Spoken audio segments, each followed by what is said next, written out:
حالیہ بارشوں سے خیبر پختونخوا میں شدید نقصان، کئی اضلاع میں سڑکیں تباہ، پل اور درجنوں مکان پانی کی لہروں میں بہہ گئے۔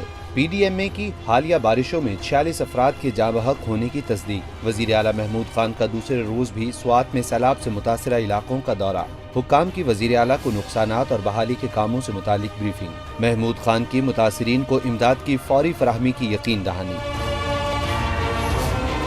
اسپیکر قومی اسمبلی اسد قیصر بھی ثوابی میں سیلاب متاثرین کا احوال پوچھنے پہنچے۔ جاں بحق افراد کے اہل خانہ سے ملاقات کی، دعائے مغفرت کی اور 15 لاکھ کا امدادی چیک دیا۔ ادھر چترال میں متاثرین سیلاب امدادی کام شروع نہ ہونے پر سراپا احتجاج بن گئے۔ پشاور پریس کلب کے سامنے مظاہرہ کیا، ضلعی انتظامیہ اور حکومت کے خلاف نعرے بازی کرتے رہے۔